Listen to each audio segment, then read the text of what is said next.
1 सितंबर 2018 की सुबह तमिलनाडु के कांचीपुरम में।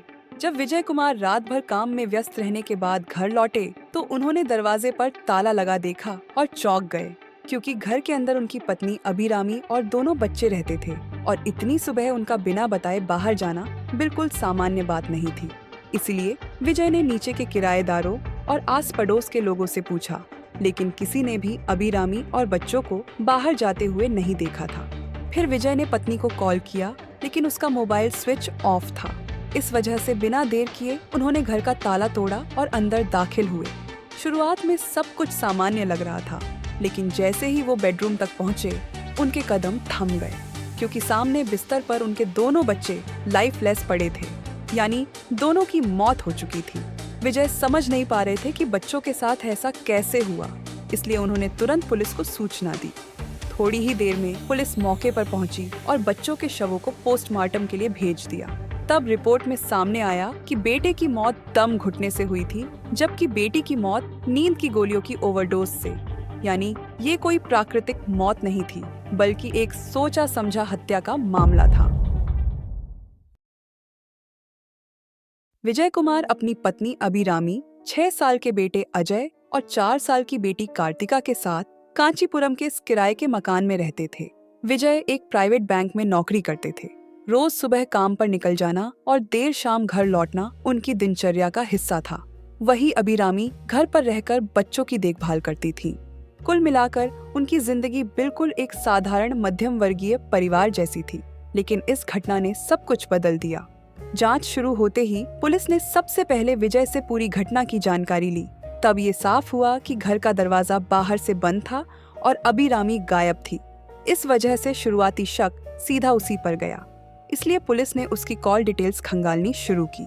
तब सामने आया कि अभिरामी अक्सर एक ही नंबर पर ज्यादातर बातचीत करती थी और घटना वाली रात भी उसकी आखिरी बातचीत इसी नंबर पर हुई थी। पुलिस ने जब उस नंबर की जांच की तो पता चला कि वो मीनाक्षी सुंदरम का नंबर है, जो विजय कुमार के घर के पास की एक बिरयानी शॉप में काम करता था। पुलिस ने बिना समय गवाए सुंदरम को हिरासत में लिया और उससे पूछताछ शुरू की। तब उसने कबूल किया कि उसका और अभिरामी का करीब 10 महीनों से अफेयर चल रहा था। इस दौरान दोनों रोजाना फोन पर लंबी बातचीत करते थे। फिर उसने बताया कि अभिरामी कई बार बच्चों की हत्या का जिक्र करती थी, क्योंकि अगर बच्चे रास्ते से हट जाएं तो उसके और सुंदरम के लिए साथ रहना आसान हो जाएगा। इससे साफ हो गया कि बच्चों की हत्या के पीछे अभिरामी का ही हाथ है, लेकिन वो कहाँ छिपी हुई थी ये अब तक किसी को पता नहीं चल पाया था।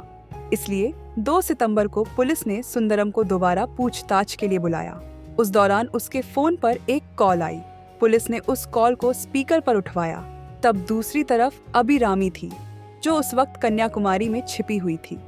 तब पुलिस ने तुरंत मौका भांपते हुए सुंदरम के जरिए उसे चेन्नई बुलाया और जैसे ही वो वहां पहुंची, पुलिस ने बिना देर किए उसे गिरफ्तार कर लिया। इसके बाद जब पूछताछ शुरू हुई तो अभिरामी ने अपना जुर्म स्वीकार कर लिया और बताया कि उसे पहले से ही बिरयानी खाने का बहुत शौक था, इसलिए वो अक्सर घर के पास वाले होटल से बिरयानी ऑर्डर करती थी। इत्तेफाक से उसी होटल में सुंदरम डिलीवरी बॉय का काम करता था। इस वजह से ज्यादातर बार वही अभिरामी के घर बिरयानी पहुंचाता था। बार बार मिलने से दोनों में बातचीत बढ़ी और धीरे धीरे ये दोस्ती अफेयर में बदल गई।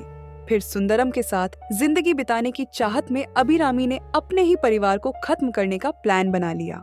और फिर इसी प्लान के चलते 31 अगस्त को, जब विजय ड्यूटी पर जाने के बाद घर पर सिर्फ अभिरामी और दोनों बच्चे थे, तभी उसने वारदात को अंजाम देने का फैसला किया। अभिरामी ने बच्चों के लिए पहले से ही दूध तैयार करके रखा था, लेकिन ये दूध सामान्य नहीं था। उसमें उसने जहरीली गोलियां पीसकर मिला दी थी।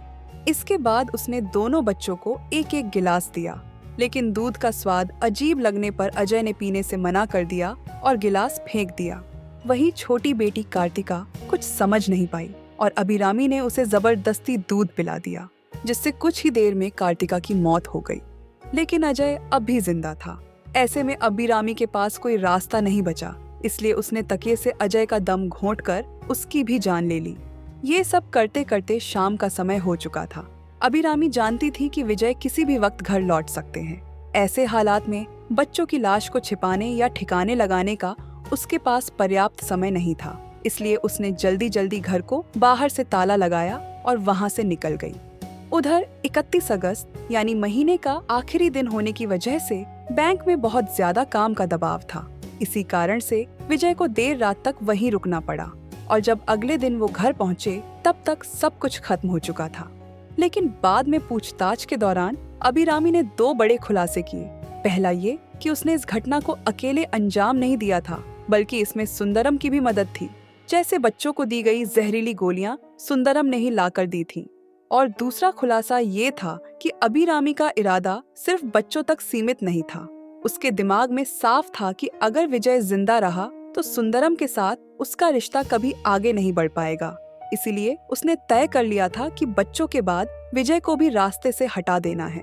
लेकिन बच्चों को मारने में ही काफी समय निकल गया और संयोग से उसी दिन विजय बैंक के काम में इतना व्यस्त हो गए कि देर रात तक वहीं रुक गए। वरना क्या पता उस रात विजय भी अपने ही बच्चों के साथ मौत के घाट उतार दिए जाते। जब इस केस का पूरा सच सामने आया तो पुलिस ने 29 नवंबर 2018 को कोर्ट में चार्जशीट दाखिल की। केस लगभग 7 साल तक चला और आखिरकार 24 जुलाई 2025 को कोर्ट ने अपना फैसला सुनाया। इस फैसले में अभिरामी और मीनाक्षी सुंदरम दोनों को अजय और कार्तिका की हत्या का दोषी मानते हुए उम्र कैद की सजा सुनाई गई, क्योंकि अभिरामी ने वारदात को अंजाम दिया था और सुंदरम ने उसे जहरीली गोलियां उपलब्ध कराई थी।